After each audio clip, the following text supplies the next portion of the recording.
Those who know me well know two very important things about me. One, I build blanket forts to hide from monsters, ghosts, and my own insecurities of feeling like a 40-year-old child pretending to be an adult. And two, I like things that look like things. I like when people take old TVs and turn them into different stuff. I like mugs that are shaped like various things. I like cakes that look like not cakes. I really like those fish flip-flops. I can't wait to get a pair of those to impress the ladies at the Sad Mall. But most of all, I like retro doodads that look like real retro things. I love those home retro consoles that look like old video game consoles. And for handhelds, I love the RG Arc because it had that Sega Saturn vibe.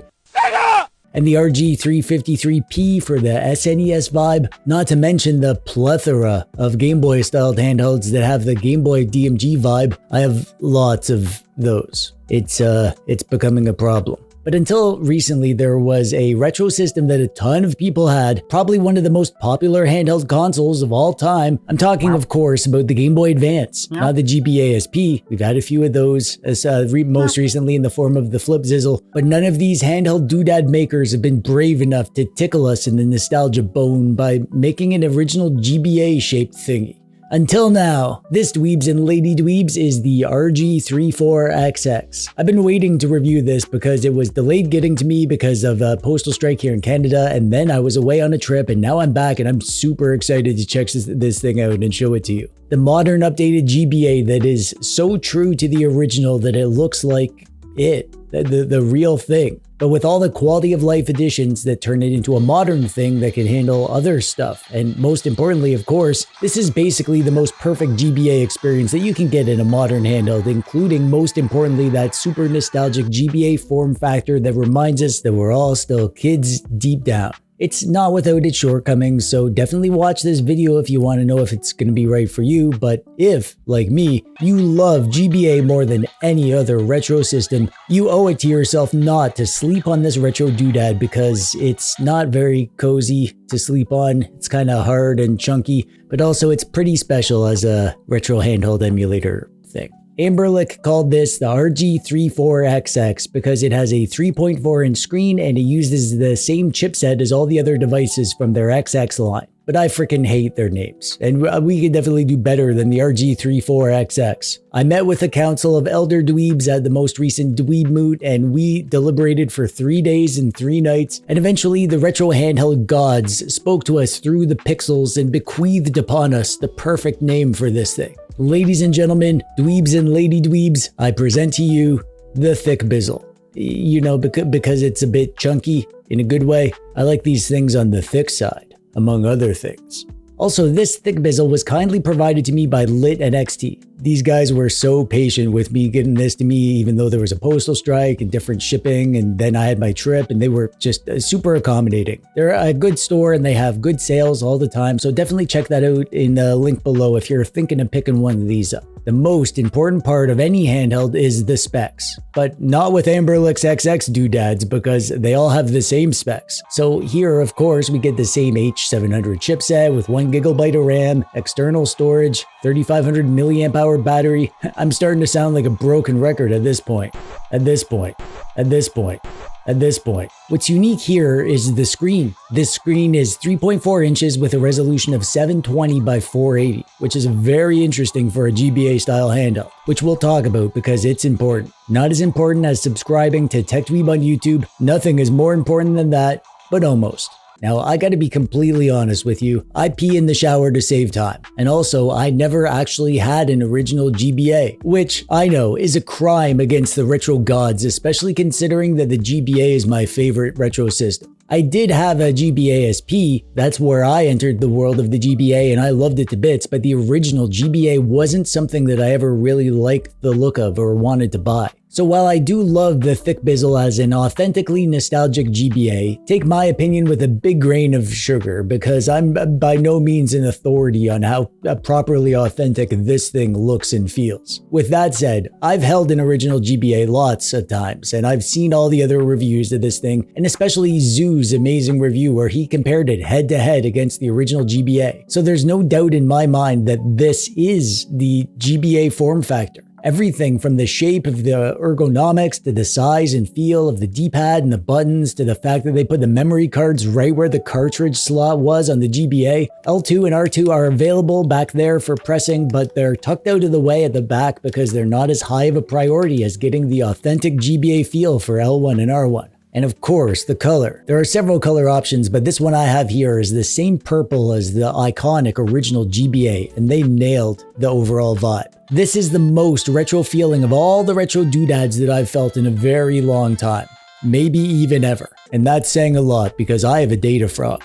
When it comes to the controls, this surprised me. I actually think they did a really good job. It surprised me because I saw lots of criticism about the controls and other reviews and people talking, but maybe I got lucky with my unit or something because the things feel almost perfect to me here. I'm not really getting false diagonals, and for fighting games, I have no problem with the inputs. I can hit my special moves most of the time. I don't hit them as often as usual, but almost, and I think it's more because the D-pad is a bit on the smaller side and I'm just not used to it. And they did this because they're just trying to match the D-pad on the original GBA. It does sort of feel like an old D-pad, I guess. Overall, I have no big issues with the D-pad, but that's just me. And according to Reddit, I'm an Amberlick shill and I'm probably being paid to say this stuff, so you really shouldn't trust a word I say. All the rest of the controls are great, the buttons feel awesome, great membrane feel to them and just the right pressure and sensitivity, and they did this thing where the actual GBA buttons, A and B, are full-sized and the same color as on the original GBA, but the X and Y buttons are a bit smaller, and their color is to blend in with the shell. They're kinda stealthy so that it feels more like a GBA, hiding in plain sight,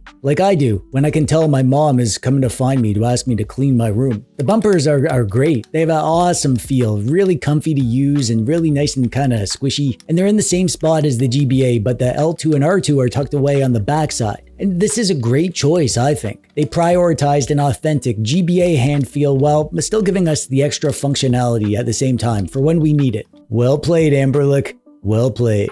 Literally. The screen is the best part about this thing. Let's get the bad news out of the way. It's a tad on the dim side. Just a bit dimmer than the other XX devices. The resolution is 720 by 480, which is an interesting resolution for many reasons. That gives us enough pixels to work with for the vast majority of retro stuff. You'll have the same scaling options here as you would on the 640 by 480 screen. However, what's unique on this device is that this is a 3:2 ratio screen. That's the perfect middle ground. So you can still get a decent sized image if you're doing widescreen stuff like PSP, and also the 4:3 stuff will still be a good size but have minor black bars on the left and right. And of course, 3:2 is the perfect ratio for GBA. That's what the GBA was. And not only that, but because of the specific resolution that they went with, we get pixel perfect 3x GBA integer scaling. That means that you'll get an authentic feeling GBA image where all the pixels are balanced. All the pixels will be the same size and shape. And that's a high enough resolution that you can apply an LCD shader and have it actually look like a crisp LCD rather than a filtered effect. There's other handhelds that do this sort of thing. This one just does it best, in my opinion,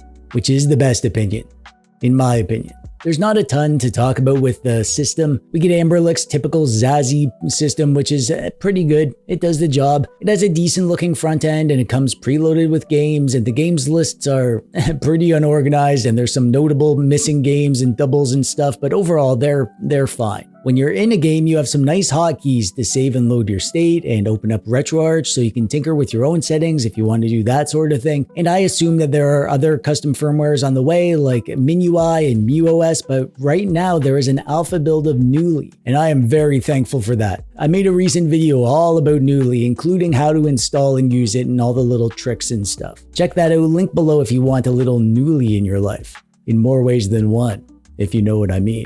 Yeah, you do.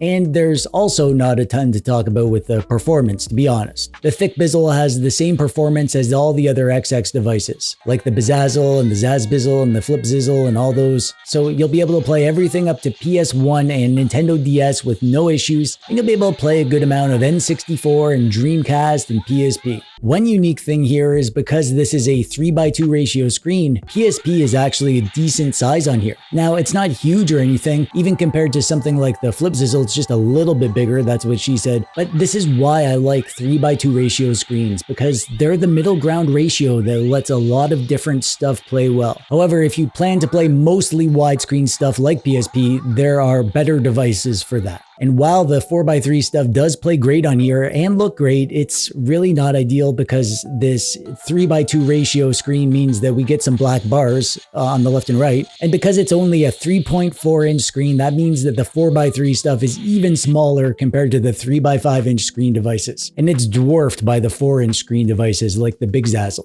And while the size of the screen compared to the device itself is a bit on the small side, I think lots of people won't care because this is supposed to feel like a nostalgic GBA. But if you don't have a love of the original GBA and you're looking for a one-size-fits-all device, this one isn't that. Really, this one is for true GBA lovers. Speaking of which, I've said it before and I'll say it again and again and again until I'm dead in the ground. GBA is my favorite retro system. The GBA was a 32-bit pixel art based system, so the games feel like proper high-quality pixely retro games, but this system was around during the GameCube era. So the games themselves feel a lot more modern than older 16 and 32-bit home console games from that era. So for me, the GBA is peak retro gaming. And the icing on the spaghetti is that there are a freaking ton of GBA games. This system was around and getting fresh games for 10 years, and the library is massive. Now, lots of duds and shovelware, of course, but there are so many amazing GBA games in basically every genre.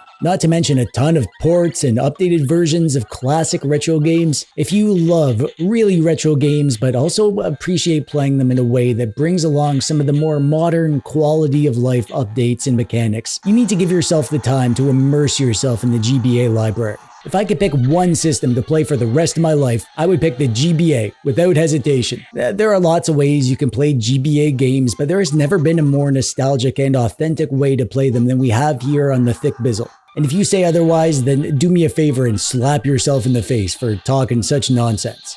Go on, do it now. I'll wait. Amberlick gets a lot of crap for how many handhelds they release. Seriously, it feels like there's a new one every few weeks. Because there is. But Amberlick have obviously given lots of thought into what type of device is going to be used for what use case. They've been going through the list of what people would want in a handheld, and now there are options for you no matter which system you like to play and whichever form factor floats your goat. But the THICCBIZZLE is the first handheld that's come along that not only gives us a perfect GBA experience, but also captures the nostalgic magic by offering it up in a shape that feels immediately familiar with anyone who grew up with a GBA. Yeah, the FlipZizzle did give us the GBA SP nostalgia, but that wasn't a perfect GBA experience because the screen wasn't of a pixel dimension or ratio that lent itself to perfect GBA scaling. It's a better overall device. I love that thing to bits, but for pixel purists, it's not going to be perfect. The Powkiddy V10 was also a great GBA device. It had pixel perfect 2x GBA scaling, and that's a great budget alternative to this, but it doesn't have the authentic nostalgic GBA shape. And then there's the Neo Micro, which was like a modern GBA micro, and they did capture the magic to some extent. It does do pixel perfect GBA scaling, but that is a very expensive device compared to this, and honestly, it's just a totally different category of device in general. The THICCBIZZLE is the one device that gives us both pixel perfect GBA scaling and a retro GBA form factor. This is the only one that has nailed it, and boy did they ever. And even if that's not you, even if you don't care about GBA hardware or games, you don't have any of that nostalgia, I feel like this is still a special device because it feels like a toy in a good way. And that just puts a smile on my immature dweeby face. One of the things I like about retro doodads is that they remind me not to take life so seriously, and if I ever want to feel like a kid again, all I need to do is grab one and fire up some good old games, and instantly my adult responsibilities melt away like the ice cream sandwich that I forgot about because I got distracted playing retro games. This really does that for me. However, to play devil's avocado, this is not the best overall device or anything. And if you're not into the vibe of this thing by now in the video, then don't bother with this. Any of the devices but from the XX line would give you a great experience. They're all just a little different from each other. Like us, if you think about it. We're all unique, special snowflakes, each with our own individual combination of physical features and personality traits and gut bacteria. No two people are alike. We're all special. Some of us are more special than others, but all of us are worthy of love and forgiveness when we impulse buy a THICCBIZZLE Unlit NXT. Link below. And that brings us to the end. I'm curious to know what you think of this thing. Do you think it's cool like me or ugly like you? Let me know in the comments. And while you're down there, click the thumbs up button if you liked the video, or don't if you didn't. I'm sorry I called you ugly just now. That was rude. And that's it from me. I'm TechDweeb. Thanks for watching. Bye-bye.